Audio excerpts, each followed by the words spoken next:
Liquidação final. Ninguém sabia ao certo de quem partiu a ideia da liquidação noturna do Shopping Aurora, mas a propaganda se espalhou como fogo em palha seca. Uma noite inteira de descontos imperdíveis. Portas abertas até o amanhecer. Os maiores preços já vistos na cidade. A multidão mordeu a isca. Desde as 7 da noite, o estacionamento já transbordava de carros, ônibus fretados e até vans improvisadas. Gente de todos os bairros, alguns até de cidades vizinhas, chegavam carregando listas de compras, expectativas e um certo brilho febril nos olhos. O shopping, famoso por seu tamanho e modernidade, parecia um colosso iluminado, atraindo almas como um farol em meio ao breu da cidade. Luzes piscavam, vitrines reluziam, caixas registradoras disparavam notas como metralhadoras. No sistema de som, uma voz feminina, calma e artificial, repetia em intervalos regulares: Bem-vindos ao Shopping Aurora. A liquidação final começou. Eram quase 10 da noite quando o primeiro sinal aconteceu. As portas automáticas da entrada principal se fecharam com um estalo metálico. Ninguém deu importância. Provavelmente para evitar furtos. Mas, em seguida, as saídas laterais também se trancaram. Quem tentava empurrar os vidros encontrava resistência inquebrável, como se o shopping tivesse se tornado uma fortaleza. Um segurança chamado Ricardo foi o primeiro a perceber algo errado. Tentou usar o comunicador, mas só chiados respondiam. Sistema caiu, murmurou franzindo a testa. Minutos depois, as luzes do teto piscaram. Não chegaram a se apagar, mas criaram uma oscilação incômoda, como se o shopping respirasse em convulsões elétricas. Ainda assim, a multidão continuava a comprar. Alguns riam, outros filmavam a confusão, acreditando ser apenas falha técnica, até que se ouviu o primeiro grito. No segundo andar, na loja de brinquedos, uma funcionária chamada Carla jurava ter visto algo. Uma sombra que se movia entre as prateleiras, mais alta que qualquer cliente, e com um andar irregular, arrastado. Quando ela se aproximou para verificar, encontrou a colega de caixa caída no chão, o rosto petrificado em um grito silencioso. Os olhos abertos estavam completamente pretos, como se o globo ocular tivesse sido sugado para dentro. Carla gritou. Os clientes ao redor correram, mas a multidão no corredor apenas achou que era uma briga ou um mal-entendido. Foi nesse momento que o sistema de som se ativou sozinho.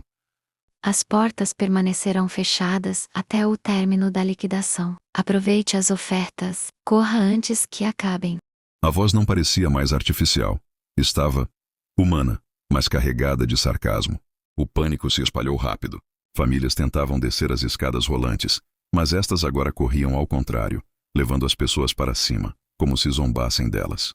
Elevadores pararam entre andares, aprisionando dezenas. Alguns corajosos tentaram quebrar os vidros das vitrines para escapar pelo estacionamento, mas o material não trincava. Era como se tivesse se tornado algo mais resistente que aço. O shopping havia se tornado um labirinto vivo. Cada loja parecia se transformar em uma armadilha própria. Na de roupas, cabides caíam sozinhos, enrolando-se no pescoço de quem passava. Na praça de alimentação, fornos e fritadeiras ligavam-se sem ninguém tocar, cuspindo óleo fervente. Na livraria, livros caíam das prateleiras em enxurrada, formando muros que bloqueavam a saída. E nos corredores, a sombra caminhava. Ninguém sabia descrevê-lo direito. Alguns diziam que tinha corpo humano, mas braços longos demais. Outros afirmavam que era um manequim de vitrine que ganhara vida, com o rosto liso, sem olhos ou boca. O certo é que onde ele passava, o ar se tornava denso, como se sugar oxigênio fosse impossível. Pessoas desmaiavam e, ao acordar, não estavam mais ali. Sumiam, como se o shopping os tivesse engolido. Ricardo, o segurança, tentou enfrentá-lo com o cacetete. O golpe atravessou a criatura como se fosse fumaça, mas ao mesmo tempo, seu braço ficou frio, rígido, necrosado até o ombro. Ele caiu no chão, berrando, enquanto a multidão fugia sem olhar para trás. Entre o caos, alguns se juntaram para tentar resistir. Ana, estudante de jornalismo, que foi ao shopping apenas para comprar um livro raro. Marcelo, pai de família, tentando proteger a esposa e o filho pequeno. Helena, funcionária da limpeza, que conhecia os corredores de serviço melhor do que qualquer cliente. E Ricardo, ferido, mas ainda lúcido o suficiente para saber que havia algo antigo preso ali. Eles descobriram, em meio à confusão, que o shopping fora construído sobre os escombros de uma antiga fábrica incendiada nos anos 1970. O incêndio matara dezenas de trabalhadores que ficaram presos pelas portas trancadas pelo patrão, ansioso em evitar roubos. O que os sobreviventes não sabiam é que os mortos daquela noite juraram vingança. E agora, na liquidação final, estavam cobrando a dívida. Seguindo Helena pelos corredores de manutenção, o grupo chegou até o subsolo. Uma parte interditada do shopping, cheia de mofo e paredes rachadas. Lá, encontraram inscrições queimadas nas paredes, marcas de mãos carbonizadas, frases riscadas em carvão, todas repetindo o mesmo pedido: abram as portas.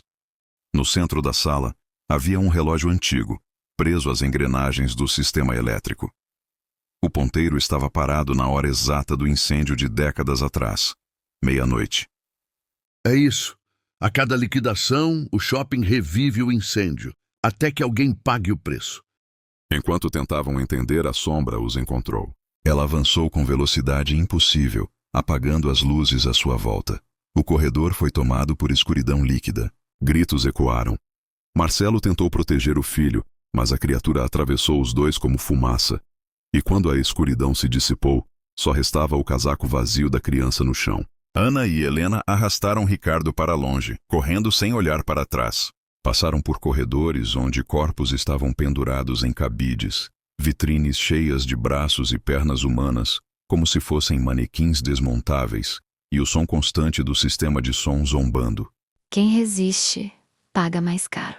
No relógio, faltava 1 minuto para meia-noite novamente. Ana percebeu que, se destruíssem o relógio, talvez o ciclo fosse quebrado. Mas como? O objeto parecia intocável. Cada golpe que dava com pedaços de ferro simplesmente ricocheteava. Helena então tomou uma decisão desesperada. Empurrou Ricardo para o chão e, com lágrimas nos olhos, colocou a mão sobre o ponteiro. Eles querem um pagamento. Alguém precisa ficar. O ponteiro girou sozinho. Helena gritou quando suas veias se tornaram brasas, seu corpo inteiro em chamas invisíveis. Em segundos desapareceu, restando apenas cinzas espalhadas no ar. O relógio finalmente quebrou, explodindo em faíscas. As luzes voltaram, as portas se destravaram. Ana abriu os olhos e viu apenas silêncio. O shopping, vazio. Nenhum corpo, nenhuma multidão. Como se nada tivesse acontecido, exceto pelas vitrines. Em todas elas, manequins novos tinham surgido. E entre eles, ela reconheceu o rosto petrificado de Helena, com a boca aberta em um grito eterno. Na manhã seguinte, o Shopping Aurora anunciou com orgulho que a liquidação fora um sucesso.